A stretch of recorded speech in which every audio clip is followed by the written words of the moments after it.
Hello, and welcome to The Art Will Not Be Changing. I'm Christian De Matteo, co-founder of Fugitive Poems, and your host for this evening and every Thursday evening. We got some great shows coming up, and we got a really cool one tonight. Before that, however, I want to remind you, and we got a lot of people been taking us up on this, if you order Blood Valkyrie in Vegas or River, or Containment Breach Volume 3, here it is. Tonight, during the live show, I will send you a Fugitive Poem sticker, which was right next to me and is not now. And these are going quick, actually. A lot of people have been taking advantage of this. Parental advisory, explicit content, which if you're anything like me, you need on your forehead. And I'll send it right to you with your stuff. So we've got a lot of cool things to talk about tonight. I'm excited about our guests.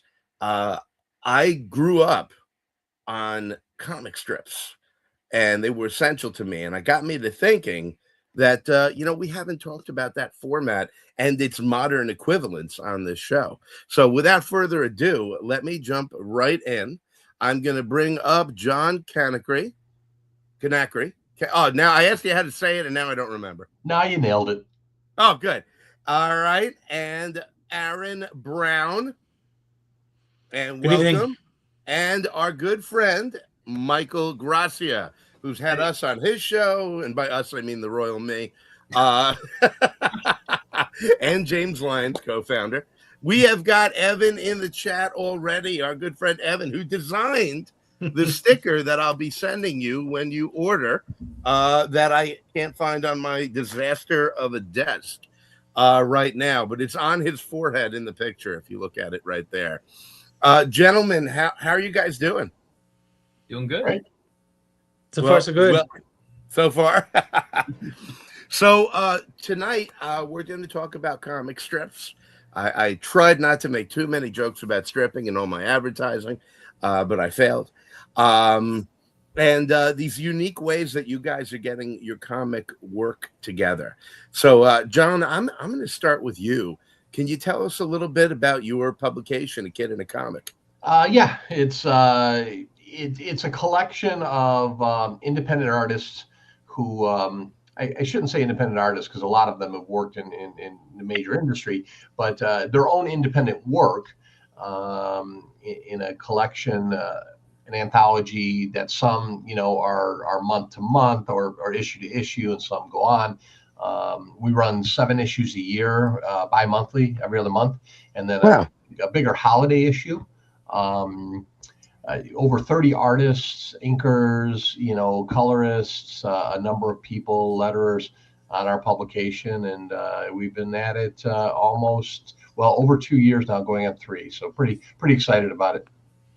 That is fantastic, and that's a lot to put out and a lot to organize. Evan says, "Hi, Michael, love your show. You got a fan." Thank you. And we're going to talk a little bit. I want to talk a bit about how you do that and how you deliver that, as well as the newspaper format that you've used. And I want to ask you about some questions about that. Michael, you do a ton, but one of your big ones is the Whimsical Whiz. Yes. And you've got a new one coming out called Inkfarer. Correct. Tell us a little bit about these. What are they? The Whimsical Whiz, which, by the way, both are going to.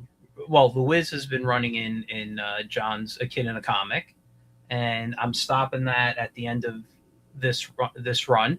But we are talking about bringing the Inkfarer into that. Now, the Whiz started as a way for me really to see if I can create a comic on my iPad in 2017. And he was a character I just doodled my whole life. And I love humor comics. And so that's what I attempted with it. And I ran it for a while, and I ended it. I ended it in 2019 after I got sick and I needed a break. And then I brought it back in 2023 and ran it for 2 years straight to 2025. And, now what I'm doing is I'm in the process of doing actually quite a few strips I'm developing right now, but the Inkfarer is the mask of my new publishing company, Inkfarer Press.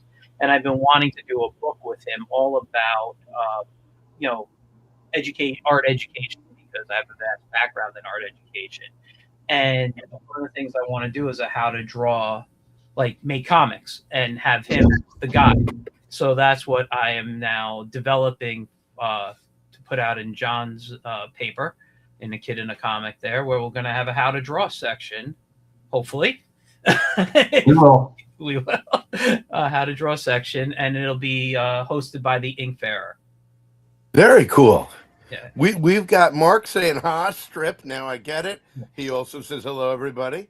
We've got Ryan saying "good day, world." I always wonder if he's just woken up when he posts that. And there we go. So that brings us over to Aaron, and Aaron has a comic called IoT Comic on your website, frogking.art, folks. You can get it there. And what is IoT Comic? So IT Comic is just short for it. It began with the Internet of Things. So but you know, if you name something the Internet of Things and you use the hashtag the Internet of Things, then you get, you know, it doesn't refer to anything particular because everything's the Internet of Things at this point. So I started using hashtag IoT Comic and just left it there. And what is it? How would you describe it? Oh, sorry. So it's a story about a young lady and her super technologically charged toaster, which I describe it as a combination of Voltron and Calvin and Hobbes. Hey, if such a thing should exist. Well, actually, so that sort of predicts my next question for you guys. I am a diehard Calvin and Hobbes fan. Calvin and Hobbes and The Far Side are my two very, very favorite strips. But I used to sit in my father had a business, and there was an upstairs room, and every day I would sit and cut out my favorite strips and paste them in a book. I don't know, who knows why I used that time, because who knows where those books went. But Beetle Bailey, Hagar the Horrible, Garfield, High and Lois, loved High and Lois. I loved the humor. I loved the delivery system. And I guess that you guys had similar influences. So, John, 100%. what are your comic influences? Oh boy, that's my grandfather actually wrote a comic for it's slipping my mind a little bit. It's a very old comic, sure, probably World War II. Looks like Archie, but not. So I apologize that it's slipping my mind. And so he used to show me that stuff growing up. I grew up liking comics. The funny thing is, I grew up liking comics and not really knowing that I was looking at certain art and being a fan of an artist without knowing I was being a fan of an artist, right? You didn't really, at 7, 8, 9, 10, you didn't recognize that stuff. And then the further, you gravitate to those things. So everybody's a fan of Kirby, right? Gene Colan is a huge influence on me personally. I like Bill Morrison, Simpsons, worked with him a lot. Scott Hanna, I really Charles Schultz. I could go over the same ones that everybody absolutely loves. Absolutely. You mentioned Archie. That was another one, big one for me. As a kid, every time I went to the grocery store, I needed an Archie digest. Let's see. I'm always happy to read anything Gracie is working on. What's up, man? We've got Ciao Bella Capitelli. And then, Aaron, this is for you. Appease the machine spirit and find love in your toaster. Mark says, Voltron and Calvin and Hobbes take my money. Christian, you may be the first person to say High and Lois in 2 decades. It's true. This is very possible. So, Michael, what about you? Where do you come from? Oh God, I mean, it's that's like a very loaded question, because behind me, on the top, are all strip collections, and I have 2 shelves on the other side of me of strip collections. I read and love everything. You named everything earlier, basically, and that's primarily humor. I also love story strips. I love the Phantom, Mandrake, Flash Gordon, Defenders of the Earth, if you know the cartoon, basically all those guys there. But loved Dick Tracy, Prince Valiant, like all those type of things. But my background, even though I love strips, is primarily in animation, and that was a big influence on me. Aaron mentioned Voltron, probably my all-time favorite, and I loved all the old Hanna-Barbera. So I love things like with cartoon animals in it and those type of stuff, and that's always the fun stuff for me to draw. So very cartoony, silly stuff. Shout out to Thundar the Barbarian. You literally name anything that I took it all in. But I was I'm a big fan of just talking about animation with Voltron. Any giant robot is thanks. But yeah, they are some of my favorites, and I got collections behind me. And I pull them out all the time. I will say though, for the current audience, of a modern artist, Dan Thompson is one of my all-time favorites. Who does Rip Haywire. I think that's a fantastic modern day strip. And where can you find Rip Haywire? I think comics.com has it. I don't remember. I haven't read it in a little bit, but I have 3 or 4 of his collections. He just put out. I'm looking. I have a thing I backed his Kickstarter on. He has a book out right now, Squid Williams. It's an adventure story, very classic piece, and he's working on some. He does a lot of great stuff. Very. His style has a little bit of Hanna-Barbera in there, but it's like almost like graphic, like Dick Tracy, though, in a way. It's hard to describe with Rip Haywire if you look. Okay, you're making me think of, and I'm too lazy to get up and get it. My favorite author is Dashiell Hammett, and my son's name is Dashiell, so you know that I'm not BSing you. Okay. Maltese Falcon, Red Harvest, unbelievable. The Dane Curse. He put out comics in the 40s, and I've got the X9 collection. It's his spy character, and that was an ongoing story strip. Yes. And it's so cool. And I remember being flabbergasted to find out that one of my literary heroes, had also done comics. I mean, there's such a fertile ground in comics, and so many incredible people have got. Ray Bradbury have tapped into the comic genre to tell stories in a different way. We've got my friend Rich. Hey guys, how's it going? Hello, Mike. Haven't seen you since the spider web closed down. Oh, shout out to Thundar the Barbarian, underrated cartoon that we need action figures for. Agree. Thundar figures would also get my money, he said. And then my friend Dave's is 100-yard dash, which he says in his Massachusetts accent to my son whenever he talks to him. I just want to say one thing about you mentioning how it's such a versatile thing. I've always said the reason I love comics is because you're just limited to your imagination and your skill with a pencil. So if you think it, you could draw it, you could go there. You're insulting me here. If you think it, you can draw it. I'm glad you corrected that. Some of them love to, but can't draw. Yeah, you can. Don't worry. You wait till my strip in A Kid in a Comic comes out and follow it along. Shameless plug. Yeah, be shameless. Please plug your stuff. So, Aaron, what about you? What are yours? You're on mute, just in case you don't know. So I'm sorry. I'm having a hard time hearing other people's responses to you, Christian. And so if you give me a little refresh about what you're asking me, I'm sorry.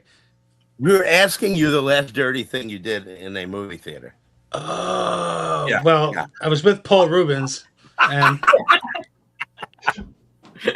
we're talking about your comic strip influences. Yeah. So Calvin and Hobbes, of course.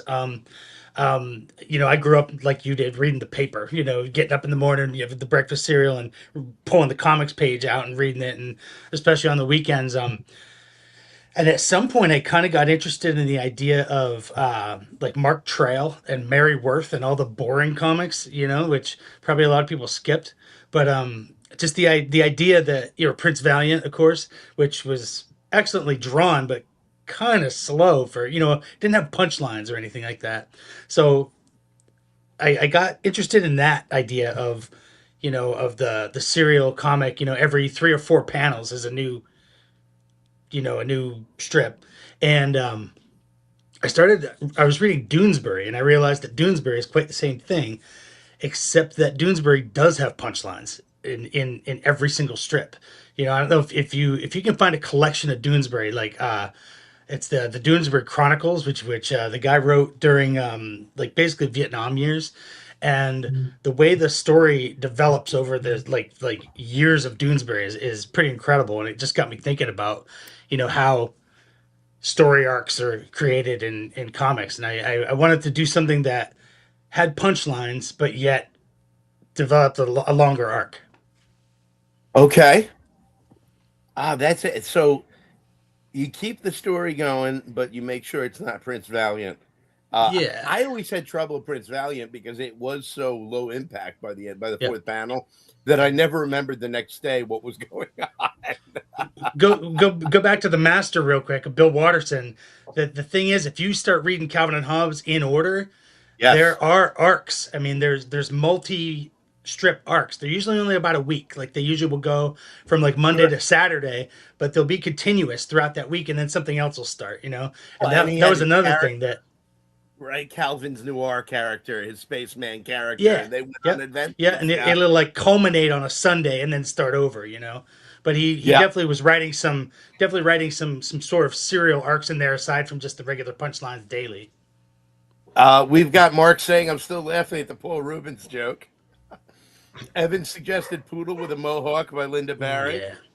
Yeah. Michael, does the book feature Raphael the Ninja Turtle? Christian can do that. It's been well established. Yeah, that's about all I can draw.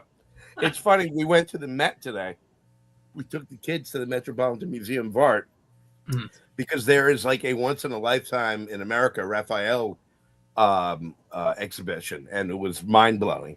But the kids were upset that none of the other turtles were there. And also bored out of their minds. Apparently, we tortured them today by trying to give them some culture. My friend Marcelo is in the chat. He says, every strip Aaron is naming is in my inspiration category. And I'm glad he popped in. I was going to do this later, but let's do it right now. My friend and fellow fugitive Marcelo has a Kickstarter going right now on Kickstarter, I was going to say. This is a series he's been working on for a long time, Infracity, and this is the first season. So, folks, you want to get on there. Let me put this in the chat. Unfortunately, we couldn't get Marcelo on the show timing-wise, which really annoyed me because we were booked up. But if you want to be on the show, please let me know well in advance because I usually booked about 2 months out. But look at this art. Absolutely beautiful. He is an incredible artist. He was in Containment Breach Volume 2, Monsters, Beasts, Nope, Myth Reborn. And this is such a cool series. There's so much energy to it and unique characters. It's really, really cool. So, folks, make sure that you get on this Kickstarter. I'm going to put it in the chat. Marcelo Biot. Spaceman Spiff, thank you. I couldn't remember. Do you remember Mark, his noir character? I can't remember that either. Mark says that it looks great. Marcelo, thank you for being here today. So thanks for, no doubt, Marcelo. I was going to do it a little later, but better now. And as soon as I saw you, I'm like, let me do this as soon as I think of it. So Aaron, let me ask you, what was your first now, I've worked with you a number of times on the Comic Jam. Folks, thecomicjam.com/medium. Every week, brand one-pagers. And Aaron's done a bunch. In fact, my son wrote one recently starring himself and Mark's son, Leo. Yeah. And Aaron did that, and it was absolutely beautiful. That was a lot of fun. Yeah, it was. You did such a great job. And Aaron's got such a great style. What was your first venture into this sort of strip format? I started doing so Frog King art comes from the Frog King character that I created. I'm gonna go ahead and say possibly 10 or 11 years now ago. And I started doing just kind of like a Far Side type thing, like a single panel, and it was just called Frog King. And sometimes the Frog King was in it, sometimes he wasn't, but it was really just like non sequiturs and one liners. And if I could do some kind of visual pun in one panel, I would do that. And then somewhere along the line, well, yeah. So that's where that started. Oh, and did that? How long did that continue for? How long did you do that for? I did them for a year. I tried to do. I can't remember. I didn't do one every day. I did a couple a week for a little over a year, and then I was kind of burnt out on the concept. Um, and then I just had started drawing again, and that's a longer story, but I'm sure everybody has a version of that. I drew a ton as a kid through high school and all this stuff, and then just sort of let it go at some point, and then came back to it. So came back to it probably like 2012 or so, something like that. So Huh. yeah. All right. And then you went to IoT.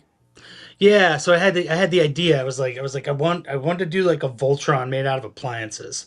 Not to no spoiler alert, right? But the I actually did the first one. If you guys don't mind, I actually did the first one back in probably, I don't know, 2019 or something like that. And this is paper, folks, and pen. And I would Wow. just I would photocopy the squares just to have them, and then draw in them, and then I would take this stuff, and I know it's backwards, sorry. Um, I would scan it and then color it on the computer usually. Like I'd do some shading in it and stuff like that. And so this is the first version. This isn't the version you would see if you're on Frog King Art, though I do want to get it up on Frog King Art at some point. But the version I'm doing now is kind of a reboot. Oh, well, oh, that's it. I didn't know that. I thought it just kept going straight through. Yeah, no, I go Go ahead. ahead. I did 52 or 53 strips, or again about a year, maybe a little over a year, maybe like 13, 14 months. And then I was like, okay, I'm going to take a break because I've reached like a really tense point in this narrative, and I kind of want to like think about what's going to come next. And then guess what happens when you take a break sometimes? You get sidetracked into 8 other things, and then before you know it, 2 years have gone by, and you haven't drawn IoT Yeah. comics since the pandemic, right? So, and Yeah, and that flow breaks. yeah, So yeah, my keyboard went on my laptop, which is my life, this laptop. I yeah, was 64 pages into I don't know what, a novel, a novella, a yeah, long ass short story, but it was just happening and it was amazing. And then my keyboard stopped working and half the letters weren't working. And I finally got it fixed. I went back to this piece, 64 pages, and I cannot figure out where I was going with it. You take a break from something, yeah, you take a little time away from it. If yeah, that inspiration was kicking, it's brutal. yeah. Brutal, Beautiful. not beautiful. Yeah. So this Mark, this Maybe this the is my most third time accurate trying, word right? But ever. just to just wrap it up real quick, that I tried it again in 2022. I did about 4 strips, and I never really put them out. And then last year I started again. So well, I'm glad you did because it's a yeah, ton of fun. yeah. Mark Thanks. says Tracer Bullet is Calvin's new R guy. I couldn't That's remember. it. He also says, and if it wasn't for Mark, I would never say this: like and subscribe and hit the notification button if you're digging this show. If you're not digging this show, do it anyway. Do it on friends' computers, on their accounts. Do it wherever you can. Like, subscribe, hit the notification button. We've got a lot more coming. Evan loved Beautiful. Brutiful. He wants to know the 64 pages, Hound of Hell 2. Hellhound 2 is a script I wrote years ago. Check your camera, computer, toilet, companion, telephone, text. Wow. I will check that. Michael, Yes. tell me a little bit about what was your first foray into this? Into like strips or Strip like, comics, okay. particularly. You said webcomics particularly? what happened was, I'll tell you, it was sometime late 90s, early 2000s. I was doing a book called Plunger Pup. You know Plunger Pup. It's about a dog who fought crime with a magic plunger. It was a whole parody kind of on superheroes. It was basically, Green Lantern meets Luke Skywalker as a character himself. I stopped it because in the 90s I had trouble affording publishing. Back then, when you self-publish, you had to buy like 1,000 books or more just to get them. We didn't have this print on demand stuff where we get like 20 books if we wanted. So I couldn't afford to keep self-publishing, and I thought, I was always an early supporter of the idea of webcomics. Actually back in the 90s, I thought motion comics were going to be the new big thing. I was wrong, but I kept pushing web. So I started to redo Plunger Pup on the web. And he lasted about 12 strips before life got in the way and made me stop. But I will say Plunger Pup is back on my drawing board. So I'm happy for that. Plunger Pup is a lot of fun. I love the concept. I've had a great time with seeing what you've done with them. The design is terrific. Hanna-Barbera is a huge influence for you, right? Oh, absolutely. Yeah. Hanna-Barbera, all the old, like I said, I love animal cartooning. So, I can go, Woody Woodpecker, the Looney Tunes, but specifically the Hanna-Barbera style is a huge influence. Yeah. Evan wants to know more about this magic plunger. Think of it like Green Lantern's ring, basically. It could basically do whatever, but he used it mostly to shoot toilet paper out, to wrap people up in toilet paper. That was his big thing. And occasionally some like laser blasts. But, when he had to capture a villain, it was I think I had a little puff sound came out, and a little cloud, and a little and like this indestructible toilet paper they get wrapped up in. What troubles me about this is the idea of toilet paper coming from a plunger. It does not make me think of clean toilet paper. It's absolutely it's a beautiful idea. We've got where is it? Mark, how'd they get Woody and Pecker past the censors? Truly ahead of its time. We've got Justin Neely, sorry, coming in late. Hey, brother. And Mark says my foray into stripping was much different. Now, John, you put out this really cool publication. Do you do art as well? Are you a writer as well? So I do some writing. I've done some art at a younger age. I didn't train enough to where it made sense to continue. But how this all came about, like most people in COVID, you're stuck, and I'm going to start getting rid of stuff and cleaning out stuff. So I go into the basement where I've got several long boxes worth of comics. Tell my wife I'm going to go through them and sort them out and get rid of them. No, that did not work. I just ended up rereading everything and figuring out how much I love comics.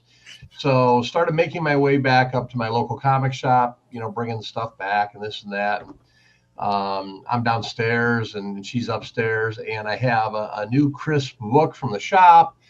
And, it's some low key Netflix in 10 years might pick up one of the character series. So high value, right? And I drop it right on the corner. Right. Look at the look on your face. This is you're exactly how I feel, right?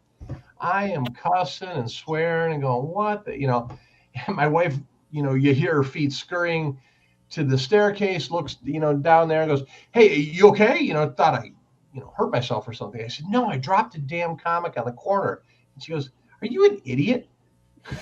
So I'm like, I thought about it for about a second. I'm like, my 10-year-old self would kick my ass. He would, because this is not what comics are about. So did a long and hard look at wanted to do something. And I thought, I don't want something that's ever going to be graded by anybody or anything.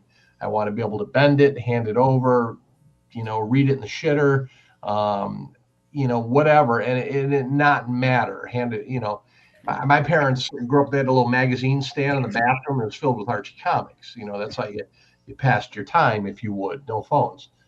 So during that time, during COVID, I had made a lot of connections and friends in the art world because I had gained interest, and I started to do posters. I would create posters for these artists with their stuff on them, and I would send them to them in the mail. You know, there wasn't a lot of cons going on, and they would do a sketch and send them back.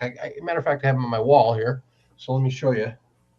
So here's Neil Adams, right? Oh, cool. Before he'll pass. So what I do is I put the most famous covers, or the ones I liked anyways, and would do the whole board and mail them out, and then Neil did that sketch for me. So, Wow. you know, and then this is very poignant to my paper. There's Scott Hanna, right? Scott did a really cool Hulk and all his stuff. So after making all those connections and deciding I wanted to do this, I started reaching out, not thinking this would be much of anything at first, but why not? I don't care. Started reaching out to a lot of different artists and said, hey, this is the idea I have. Would you be interested? And a lot of people were like, yeah, please sign me up. Let's do this. I've always wanted to work in newsprint. I've always wanted to do, you know, something. I've got an IP that I've already created, like Michael, or I've got something I've always wanted to try, you know. So that's how it all kind of came together and has rolled from that. Let's pause on that a little bit. Okay. I've always wanted to do something in newsprint. You talked about wanting to do something that people could bend and toss around, etc. Yep. What made you come up with it? What made you decide on the actual newspaper format? Well, I think Aaron had mentioned it just a few minutes ago. I wanted a feeling, not. I started off with a feeling of Saturday morning or Sunday morning, laying down on the floor, paper all spread out, bowl of cereal, cartoons on the TV, and I'm like, and the other thing too is I've always felt a need to bridge a gap between generations, and I think the farther we get into our, you know, these things here, which is fine, we create a further gap between what people, cheers, you know, what we used to enjoy, our grandparents used to enjoy, so on and so forth. I don't know if there's a big bridge that grandkids and grandparents and parents can offer young kids that is fun, somewhat relatable to both sides, new to young people, but still fun. So that was part of the reason. Mark says, cheers. Charlie Barry, thank you for drinking with us. I love that you went with the newsprint format. There is a nostalgia there.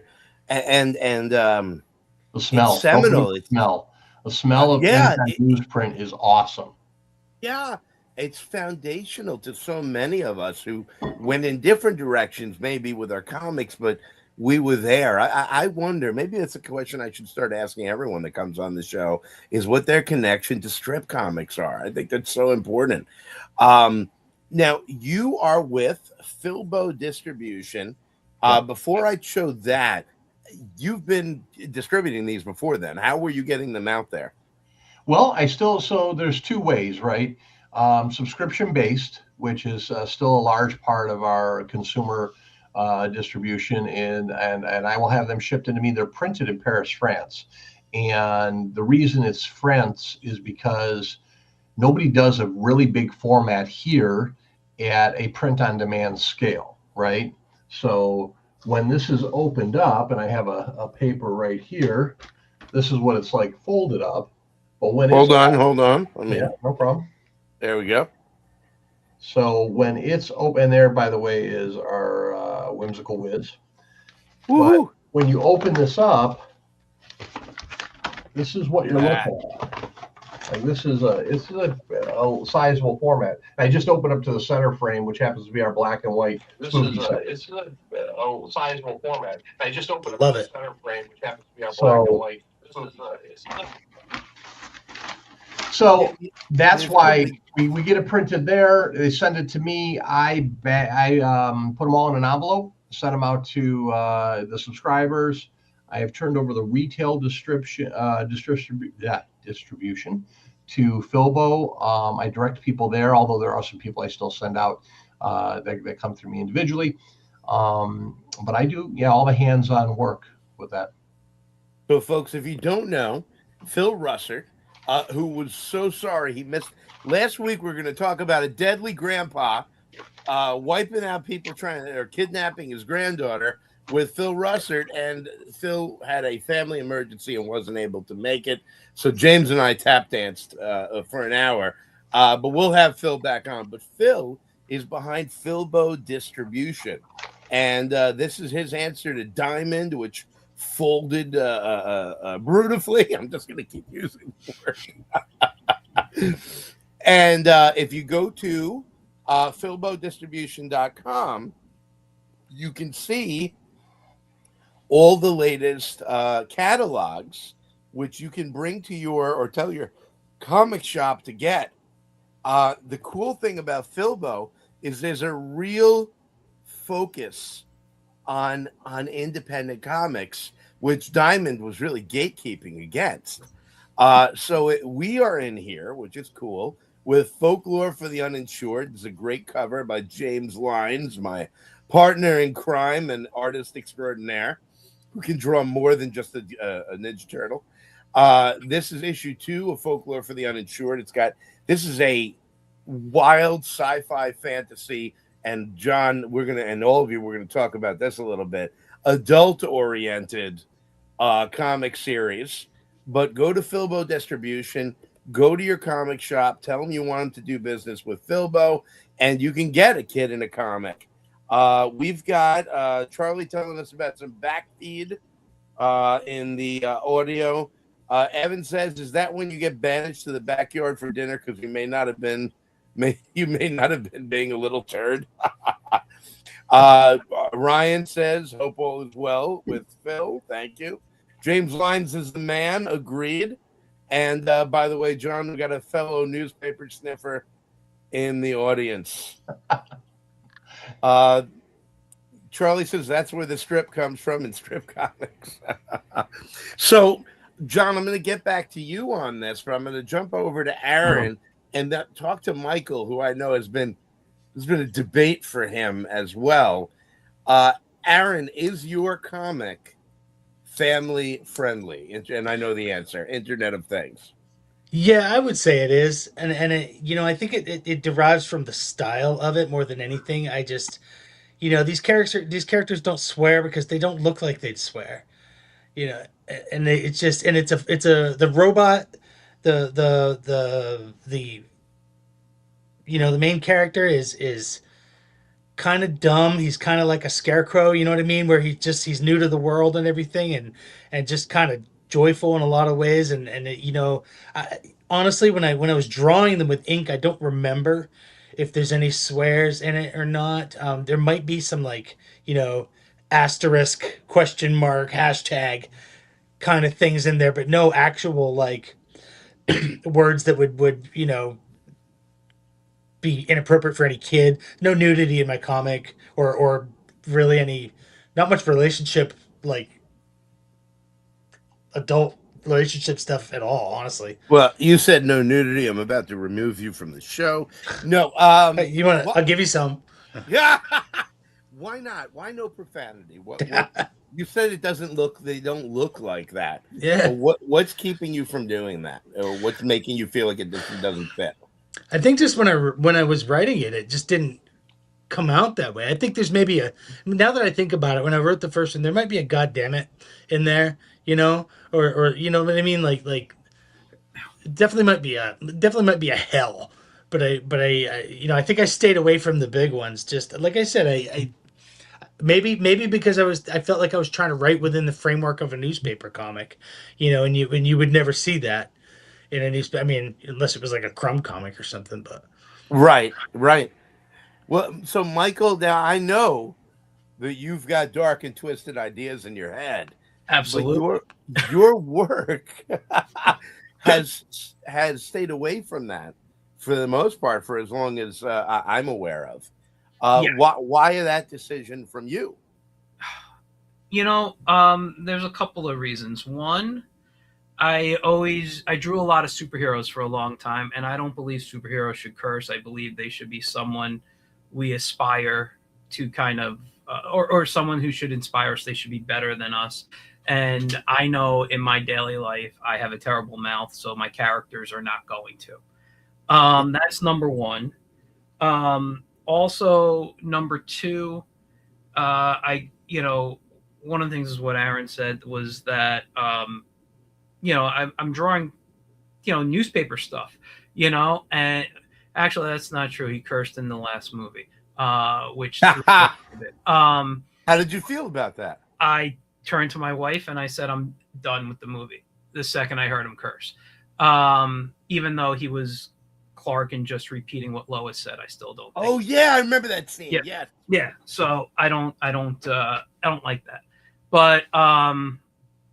But yeah, no, but the other thing is, I'm writing newspaper stuff, and I remember like one of my earliest memories reading comics was with my uncle, my dad's brother, who's passed away many years ago, but he loved comic strips. He loved drawing. He wanted to be, he probably wanted to be a comic artist, but, wasn't in the cards for him. And we used to sit and, when I visited, we'd sit and read the comic strips together. We would draw out of the newspaper together. So, I just grew up with comics not cursing, and that was the other thing. And the last thing is, I grew up sick, in and out of hospitals, as my audience knows, and I a lot of the work I do, I draw for that little Michael being in the hospital. So if I like to get my work out to people, like kids like that. Before I got my second kidney transplant, I used to visit hospitals and hang out with sick kids and draw with them and stuff and just talk with them. And I always loved doing it, but I can't now. And so I draw for the sick kid in the hospital, and I don't think they need to see curses when they're dealing with, or that much violence when they're dealing with all the stuff that they're dealing with. And that's kind of how every strip or everything I create is. It's for that sick kid. Yeah, it's such a beautiful, beautiful sentiment. I'm going to ruin it completely. At that age, I was heavily parented, and my mother censored everything. She was terrified of it. All I wanted was profanity, nudity, and sex. So you don't know that kid in the hospital. You don't know what they're really. Well, that was the humor of Mad Magazine for me back then. Okay. I could tell you this. I'll tell you the story. Make it quick, so I don't want to take too long on here. But when I was in second grade, so what's that, 7, 8 years old, I spent a week in the hospital, and that's when they found out I had the kidney disease, and that's kind of like when my life changed. And what happened was all these people just gave my parents gifts to bring to me, and one person gave me a Mad magazine, and that's, I also got a Mr. T action figure. I'll never forget that. Love the A-Team. I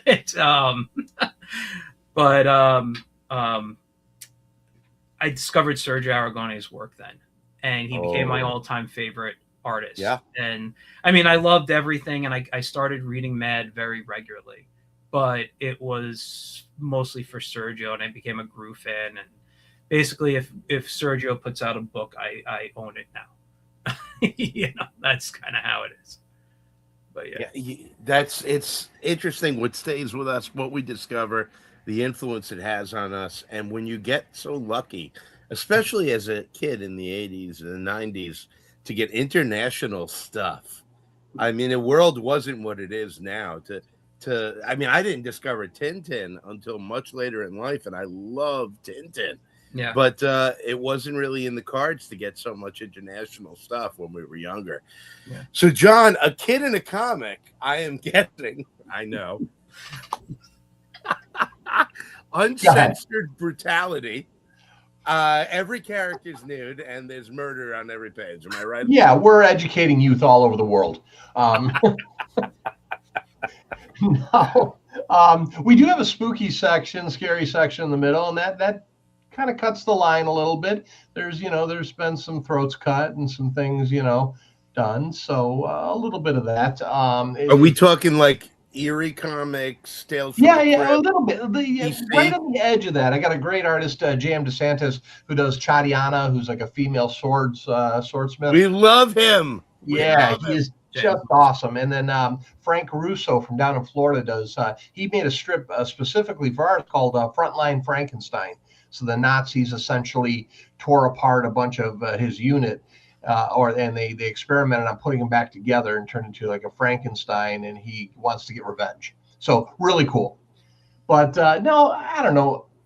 Look, I stay away from politics. I stay away from religion, and I stay away from the cursing. I want my thing to be a break from all that. I definitely, funny thing, most of our readership is probably 50 to 70 years of age, and then 8 to 12 years of age. I mean, we obviously have readers in between, but those are our big demographics. I did that, yes. It just, I want, I don't need to deal with all that nonsense right now.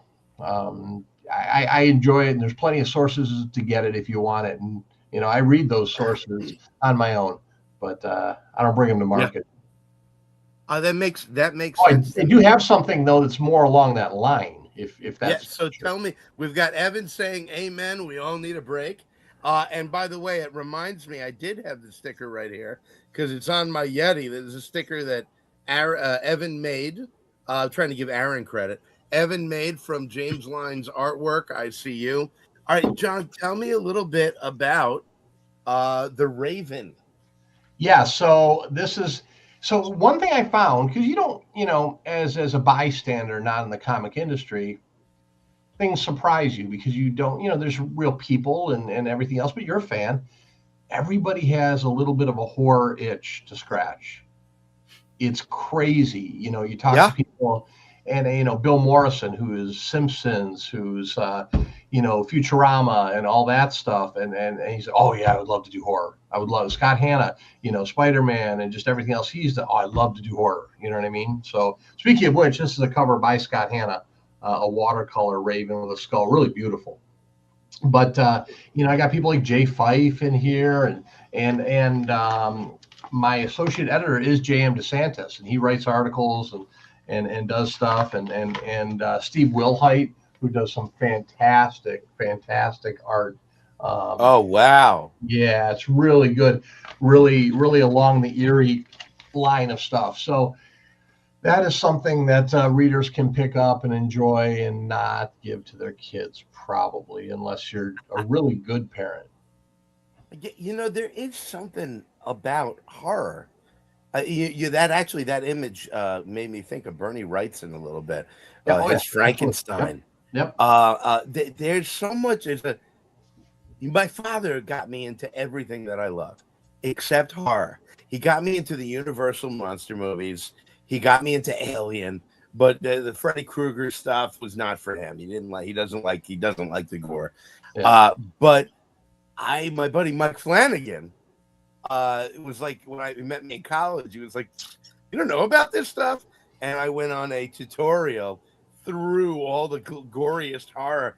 And Stephen King's got a great article called "Why We Crave Horror," and I mean, you go back to Poe, you go back all the way to these wicked tales that have been getting written forever. French theater, that branch of French theater, which was all gore and horror. We need that. It's an itch we need to scratch. And kids apparently need it too. If you look at Scary Stories to Tell in the Dark or Goosebumps, or I grew up with Christopher Pike, which I should not have been reading at that age. There is Flash Gordon got me into horror. How? Well, it was simple. It was Saturday night, right? So we had Dukes of Hazzard, we had Love Boat, and then it was getting kind of late at night. And at like midnight, the old black and white Flash Gordon series came on, but you had to sit through the movie, the Vincent Price horror theater movie, yes, in order to watch Flash Gordon, right? So we didn't have cable. There wasn't turning the channel to anything enjoyable. So there you go. That's funny. That's how I got introduced to Kung Fu on Sunday mornings on Channel 9. After the cartoons, all the Kung Fu came on. Yeah. All right. So, John, we'll start with you here. I want the Raven. I want a Kid in the Comic. What do I do? How do I get my hands on these things? It's really easy. Just like it says, all one word, akidinacomic.com. You can go there. You can subscribe to both. There's some preview pages if you want to look. If you want to and ask me any questions or anything, do akidinacomic@gmail.com. And or there's a contact form at our website as well. If you're an artist who is interested in being in our paper, every year we have some turnover. We have abrupt people leaving because people get hired by Marvel, they get hired by DC, or whoever the case may be, right? So we're always looking for strips, and we have a new season coming up that starts in August. That's what Michael and I were speaking about his new project, which we're really excited about. So if you're interested in submitting something, and it may or may not be a fit, it doesn't mean it's good or bad work. It's just a fit for us or not, and we'd love to take a look at it. Yeah, dude, you predicted my next question. Thank you. If someone wants, let's say, the situation that none of you in this room find yourselves in, you're a writer with no ability to draw anything outside of a Ninja Turtle, but you have an idea for the Raven, you have an idea for a Kid in the Comic, you don't have an artist. Should we reach out to you? Yeah, I've got a lot of people who. So the trick is to find somebody who is willing to share the interest and the exposure with you on your story that's not one of their IPs or something that they're doing independently, right? So I do know a number of people, and I can network those people and share an idea. But if you're a writer and you're following comics, it doesn't hurt to reach out and say, hey, look, I'd like to give this a go. Because the great thing about our paper is it's an easy lift, even at a half page, which is our biggest format. And typically, unless like what we may be doing with Michael, it's only 7 strips a year at a half page. So it's not all time consuming. Well, that all right. So that's great to know. So folks, akidinacomic.com, reach out there. Mr. Grassia is on Amazon with the Whimsical Wiz, the complete 2023 collection I've got in front of me right here. I own this. I've read it. It is a ton of fun. The character is great. So answering one question I might ask him, this is one way that you can get the Wiz here. Michael, how do we get more of your work? Well, right now I'm in the process of building a new website, but at the moment you can go to my name, just michaelgrassia.com, and you can see what I have on there. There's at the moment, I don't know if I have stuff for sale on there, but you can see more of my work, and you can see other stuff that I do. But right now I'm building the Inkfairer Press site, and I'm building all the social media, and I'll start very soon putting stuff out with that. And you'll see some of my other comic ideas. I have a bunch of stuff in production right now. And there's certain things I'm freelancing for people I can't talk about. I got something on my drawing board in front of me right now that I can't. I have to tell us. I can't, unfortunately. But it's a cover that a friend of mine drew that I'm gonna ink and color. And when that book, are we gonna get some adult Grassia stuff? You know what? I will say this. There's something I've been wanting to send to you. I know. For a very long time. And I was hoping to sending it a few weeks ago to you, but it's been a hectic month for me. So hopefully next week when things settle down, you'll get the bulleted point outline and a very violent, possibly semi-nude story will come out of me. So I've known Michael for a long time. Michael's the reason I got into comics, not into writing comics, which is a story I've told before, and I go share for another day. But basically, Michael asked me, you write a lot of stuff. You want to write a script for me? And I'm like, I've never written a comic script, and now I have a company because of that. That's the short version of the story. But I feel sometimes like I'm Michael's id, like I'm putting all the stuff he just never would. There's 2-page orgy spread in Blood Valkyrie in Vegas that leads to a 2-page slaughter spread. And I feel like Michael, this is the secret, Michael's secret desire to put out into the world. I will say this. First of all, Blood Valkyrie was an awesome book. But I have those ideas. I just don't usually find them fun to write or draw. I don't mind reading them. You know, Do it. I don't mind reading them. I don't mind, a lot of my friends do, like you and a bunch of other people do, comics that I wouldn't put out, but it's I have the self-respect not to release to the public. but it's just what I find fun drawing. It's just, I think once I do this story, I'm going to get the darker stuff out of my system. Yeah, I want darker Michael. I want that unleashed on the world. We'll never be the same again. By the way, folks, Mark isn't here to remind me, or he didn't say it. Like and subscribe and hit the notification. Look, I remembered on my own. Aaron, Internet of Things. Yes, IoT comic. I'm in. I dig the idea of a toaster Voltron. I want to jump in, but I'm like, holy crap, you're pretty far into this. What do I do? You just go to the website, thefrogking.art, and there's an IoT comic link there. So the version that's on my website is the 2025 story, which is it's drawn by me, but it's being I have help reimagining it. Our mutual friend Luke Henderson.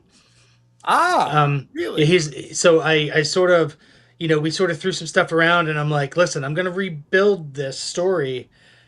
You're gonna letter it. Do you want to like? We're kind of doing Marvel method. He's putting words in their mouths. You know what I mean? Really? Yeah. I give him the pages, and he makes stuff up, and so far so good. Folks, we had Luke Henderson on the show. Yeah. Talking about Letters from the Void. He's got the Crit 1 series, Flight of the Flightless, or Revenge of the Flightless. Yep. He's got a lot of cool stuff. Luke is a great, great dude. Luke W. Henderson, Tom Lyman. Hey. Tom, I'm sorry. I didn't realize you were out there. The man himself, letterer extraordinaire, wearer of a kilt, Tom Lynett. That's really cool. All right, I got to ask you, though. How does that, this has been your baby for a while. How do you feel about somebody else putting words in their mouths? Well, it's almost... I like what he's doing, it was kind of a gamble at first, but so I just want to mention before the end that if you would like to read the original IoT comic, you can go to Line Webtoon. Do you guys know that site? No. Line, Line Webtoon. It's like this, I don't know what it is, but I stopped posting there because it's mostly like romantically based manga, and I just wasn't down. I didn't feel like it was the appropriate place, but I didn't know where else to go at the time. But if you can find that site, Line Webtoon, and Webtoon goes right to webtoons.com. Yeah, that's it. Yeah. And then if you were to go in that site and search for, say, Frog King art, you'll find it. Now, hold on a second. That's the original one that I drew on paper. All right, let's say that I am an instant gratification person. Yeah. And I want to just read IoT comic. Yeah, here it is. Here we go.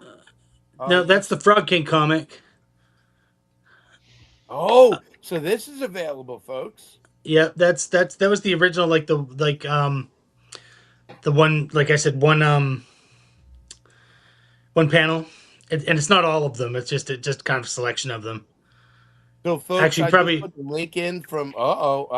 There you go. Content rating. These have some politics in them too. Sorry. Yeah, see this. The first thing I saw here on Holy Thursday was a crucifix. I was wondering, folks, I put the link into Frog King right there. You can see the origins. But let's say I want to jump in right now to IoT. Would I understand what's going on? Would I need to go because it's linear. If you just go to that page that says read IoT comic, there's a title page, and then it starts, and you just scroll down. It's just a linear from there. Hold on, let me share that. Share screen. I'm getting better at this. I used to have to really think about it. All right, so where am I looking? Yeah. So if you go the very top where it says IT comic, and then there's a little arrow. Yeah. Read IT comic. Go to that. I'm not much of a web designer, guys. I'm sorry. And see, you can Look, read the this whole thing right here. It is actually Aaron's looks. style. I remember Yeah. the first time James saw your style, he was Aw. like, "This is punk rock. I love this. There- This is it's such a unique yeah. approach. Absolutely beautiful, folks. You really want to check this out. Aaron is incredible. It's fun. It's different. It's a mix. There's the toaster. Yeah. And the Uh, blender and all the other things. that's great. We've got Yeah. Claudio, my friend Claudio, in the chat. Sorry to get here Hey, so late. Claudio. And then he said 7. I'm not sure why. I must have missed that. 6, 7. So no, stop. You, All right, this so- actually reads really well on the phone. By the way, if you care to read it, it kind of fits right in the phone really well. So if you care to go to Right. the site on your phone and read it, it looks pretty good. 6, 7. Damn it, Dave. How dare And you? it says punk is my gunk. Gentlemen, what can we expect next? John, when's the next Kid in the Comic coming out? It'll be at Filbo for retail shops by the first week of May for the May June issue, and then I'll be mailing it out at the end of the first week of May to all friends. All right, we got a little feedback. There you go. So I just put filbodistribution.com in the chat. Bring it to your comic shop. If they're not soliciting Filbo or prostitution, no, sorry, I can't think of the word soliciting without immediately thinking prostitution. If they are not going to Filbo Comics, get them. So you look at it now, Michael's good. He wants to draw that comic now. I know the darkness is rising. Come on, let it out. Feel the hate flow through you. Go to get them to order from Filbo, get Folklore for the Uninsured, get a Kid in the Comic. Michael, Inkfarer is going to be debuting in a Kid in the Comic. The Inkfarer character is, yes. It should be. I don't think the book will be out by then, but what I'm in the process of doing is a bunch of new books, and I'm going to be putting out some new webcomics myself. And I also have a tabletop role-playing game in the works. So just say it. Role playing. Just say it. My man after my own heart, Claudio, says I prefer 6'9". Here. And Mark, isn't it your bed? It's your bedtime, isn't it, Mark? Because Mark said he wasn't in the chat because he was eating cookies. Michael, I want to keep up with what you're doing. Where do I go? Well, right now you can follow me, just Inkfarer Press down there, or one word on Facebook, Instagram, and YouTube. There's nothing up, but within the next probably sometime late April, early May, I'm going to start posting a lot of stuff, and I'll have a website ready to go by then, and I might have 1 or 2 books already. What's your Instagram? Because you're very active there. Well, my personal is my name, Michael Grassia. But okay. Inkfarer Press, one word, is going to be where all the Inkfarer stuff will be posted. Okay, so Michael Grassia on Instagram, yeah. Inkfarer Press, and where are you on Facebook? Michael Grassia, Getting Tune, Inkfarer Press, and I'm sorry, Getting Tune. What is that, and where can we see that?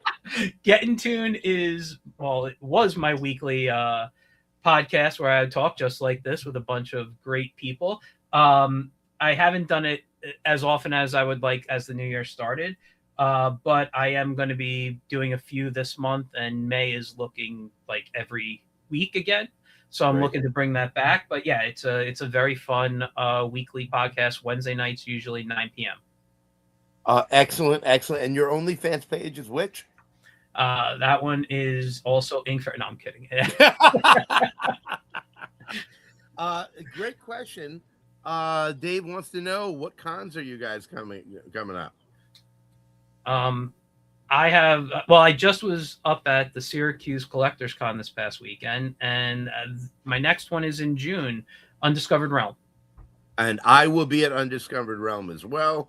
And Aaron, you're going to get your ass up to Terrificon, are you not? Sorry, You're on I me. know. Yeah, I know. Sorry. Yeah, I'm going to try to this summer, Nope. right? Yeah. It's not that far. Me and Tom Lynett were talking about you the other day. All right, let's do We it. both agree that it's not that far and you need to do it. Okay, I'll be there. They're solved. Easy And enough. I bet Ed Kane will be there Commitment. as Nice. well. John, do you do cons? Yeah, so we briefly we go in and we do specific. We do con-specific newspapers made for conventions. We go in and we do. I think we have some feedback there. Yeah, well, you have feedback again. Aaron, I'm guessing that's you, man. There you go. Yeah. Okay. So what it is we'll do a specific custom paper that they'll give out or part of a VIP package at the con, and we'll go represent there. I did forget to tell you something that's really cool. We're going to be at Hershey Comic Con. I won't be at there, but two of our artists, Glenn Whitmore, a great colorist from the DC days, and Tim Jones, who is part of National Cartoonist Society and just does a wonderful work. They're going to be with our Living Waters Connection. That's a charity we're affiliated with, and we do papers specifically for youth that are in a hospital, have some sort of long-term illness that we get to. I think we're in 10 different hospitals, so over 1,000 copies go out to them. They're going to be there doing sketches, signing books, and everything at Hershey. So pardon me? Your proceeds go to Living Waters? Yeah, that whole thing is a non-profit. Our proceeds from the paper are separate, but we do a separate, complete issue for Living Water Connections and get those out. So it's for cancer children, burn patients, and everything like that. And just trying to give back a little bit, And Michael's sick kids in the hospital, you're giving back to them. Michael's in it actually. So yeah. Okay. Okay. Great. And then Mark just had the exact reaction I had. Hershey Comic Con with the deuce. I immediately looked it up online. Chocolate and comics. I'm here like some moron. Dude, Hershey's a great show. It is they're doing. I've never been. Joe Figured is running that gig, and there will be people from past seasons and current seasons, probably 7 of us there in total, plus another ton of great artists there. I would definitely look at it. It's July 11th. I guess it's too late to sign up. I didn't know about that one. Hey, you never know. Reach out to Joe. Oh, okay. You hold on. July 11th. I'm free. All right. Well, I mean, I am. I asked my wife if I'm actually free, but guys, this was a great time. Thank you. Mark, it's important to note that Claudia called you a moron. And then but a nice, lovable moron. Guys, I had such a great talking to you. I got time talking to you. I think it's so important that people realize that. I mean, there's a whole lot of us out there humping magazines and graphic novels, but there's a world of comics. And the comic strip is so foundational. And it's an inspiration. People that went in vastly different directions still came from that seed base. And I think it's so important. And you guys are doing it. You guys are making those. You're keeping that alive, and it's alive and well. There's really cool stuff going on, and you're behind a lot of it. Michael, I've been a fan of The Wiz for a while. I love your work. I think Plunger Pup was awesome. Aaron is just pumping out these Internet of Things comics, iotcomic.com, and they're so cool. And remember, you can see his work almost weekly on the comicjam.com/medium. Which is, and by the way, artists, if you're looking for a place to hone your craft and have a lot of fun with wild scripts, go to Instagram, go to the Comic Jam, and reach out to Casey Allen there. We more artists, not writers. We're a dime a dozen. Nobody needs us. But go on the Comic Jam, and you're gonna have a great time. John, I feel like you have something to show. Am I right? Yeah, I just figured when you were talking about it, I'd put up our actual issues so you could see what your people are could be getting into and subscribing to. And I think we do fun covers and stuff. It's a lot of fun. Come subscribe, and then I'll send you some back issue. I'll tell you what, in the comments section of the order, if you mention this broadcast, if you mention Fugitive Poems, in our comments section, I'll send you 2 free back issues along with your current paper. Yeah, look at that, folks. Mention Fugitive Poems and get 2 free issues. Tom Line is pointing out we don't need any more letterers either. He just wants to do everything. Yes, I did say Humping Comics. I did indeed. Folks, guys, I had a great time tonight. Thank you so much for being part of the show. Aaron, I've known you for literally years now, and we have never spoken. This is like this, like face to face. For sure. So now you got to get to Terrificon, John. Right, no doubt. Oh, you got just take the trip, get some cool people, hop in the car, Yep. let your hair grow wild and your beard again. Yeah, John, thank you for everything on that story of your wife running down the stairs after you screamed dropping a comic will stay with me. That was pretty funny. I'm wondering what she imagined. Imagines a lot with me. Yeah. Michael, it is a pleasure always to talk to you. Yeah, I love you, dude. And it's so great to have you on the show.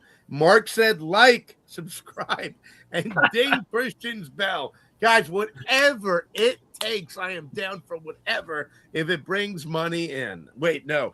But yeah, so hit the notification bell. Folks, we got another great show next week. We got the next a month and a half, including my birthday, April 23rd.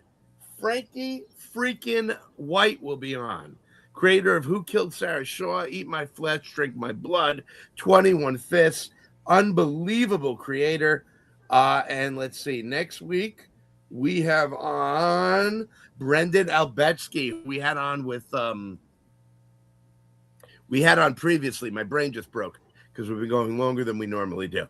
But Brendan Albetsky will be here next week, April 23rd, my birthday. I don't know if I mentioned that. Frankie White, my birthday. I don't know if I mentioned that. So I'll give you a mailing address to send gifts to. John, Michael, and Aaron, I have been so looking forward to tonight's show. You guys were awesome. Thanks for talking about some of my favorite stuff and the really, really cool stuff you're doing. 21 Fists. Stop. Michael's going to want to write that too.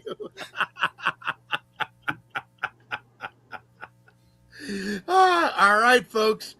So like, subscribe. Gentlemen, thank you. Yeah, thank you, but all of you. This is a blast. Thanks so much. Take care. This was a great time. Thank you. Have a wonderful night. Ladies and gentlemen, we are Fugitive Poems, and we make comics. Night, folks.